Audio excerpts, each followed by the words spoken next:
I feel strange. Something is wrong, but I don't know what. For comfort, I think of the words of Master Vane and Master Suresh of the White Lotus. You must face your past to find your future. The words circle my mind, repeating over and over, joined by the voices of Azarath, Gorza, Corvo, Lyanna, and Reinfred. The words grow, repeating like a chant, a strange spell that pulls my mind into a buried memory as I remember Mother.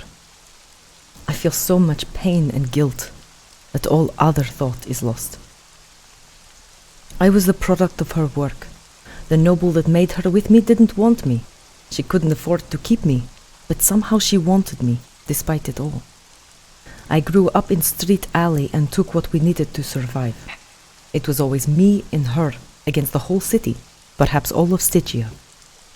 She got sick before I was grown into man, and she died before I could even grow hair on my face. She was all I ever had. When I lost her, I locked her in a room within my mind, and a part of my soul darkened. I was powerless to help her. Powerlessness was a constant in my life, but Mother always said I have tongue of silver.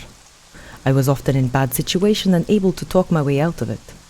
It was my second greatest skill. The other, some would argue, does not exist. Luck. My luck peaked when I met an incredible woman who lived in house. She liked my words and I fell in love with hers. I fell in love with everything about her, really. Her dark eyes pulled me into their depths as if nothing in the world around us mattered. She recited poems and spoke about kindness and mercy. I still don't understand why, but as with my mother, this otherworldly, extraordinary woman chose me. Of all the men and women in the city, it was I she took home to her father. I look back at my life and she had always been there. When I was attacked in market and nearly died bloodied in the street, she'd been speaking the word of Ibis nearby. When I held hand of Mother as she breathed her last breath, she was behind the wall Mother was leaning against, healing the sick in the hospital my mother had been denied. She had always been with me. I'd felt so alone for most of my life, but I had never been. Fortune had put her beside me.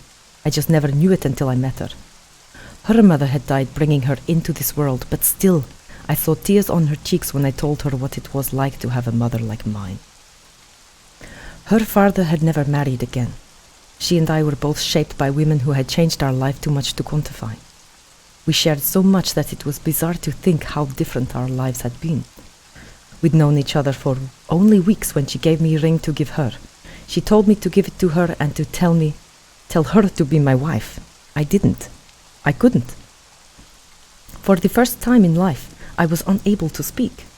But as I said before, she was kind, and she showed mercy in my moment of weakness.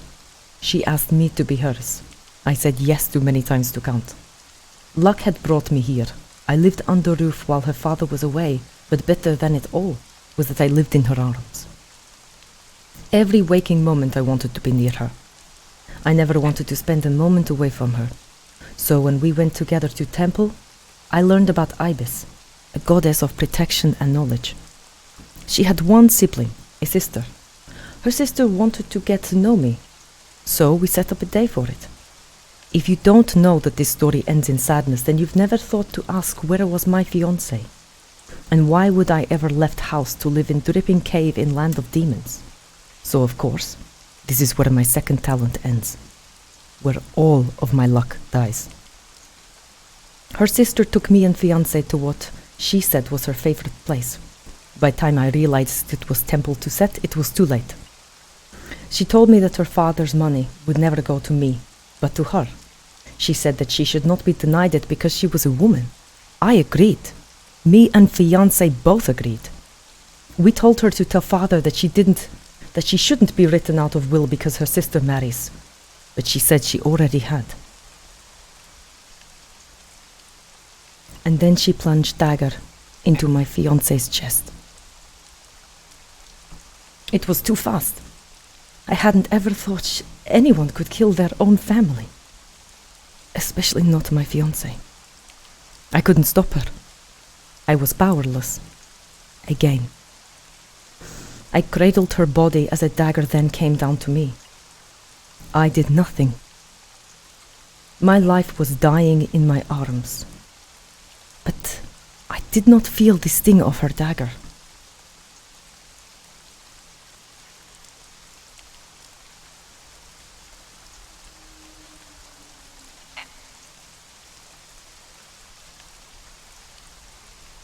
I saw light, too bright to see, and then I woke up in land of demons. No fiancé, no house, no family. I don't blame fiancé's sister for trying to kill me. I am well acquainted with how the world seems urchin son of night woman, but I had a heart full of dreams, and I carried mother in my aching heart wherever I went. The betrayal of sister, however, is beyond my understanding.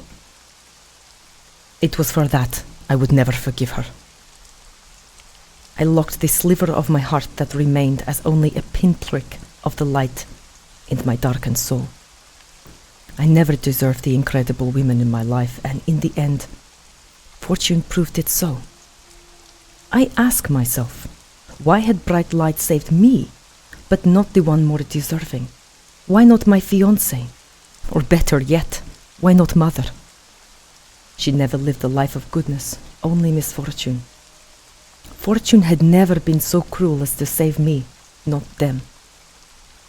Something is pulling on my mind, like a boot kicking you to see if you're alive.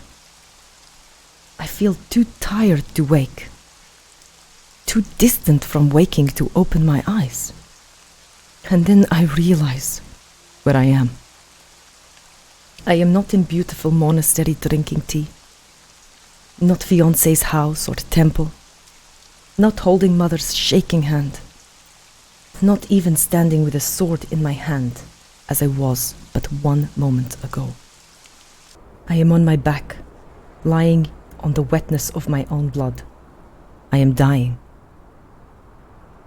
For a moment I feel terror that mother and fiancé need me here. And then I feel the lock on my heart open and everything is known to me. Mother and fiancé were not here, kept safe by me living on. My heartbreak had bound them here. I had trapped them.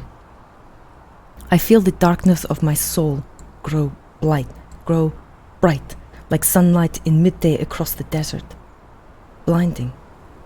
I take their hands in mine and let Ibis take us to the best home we'll ever find, wrapped in arms of God who loved us deeply, someone who wanted us. Finally, we are as we should have been, together, safe, loved.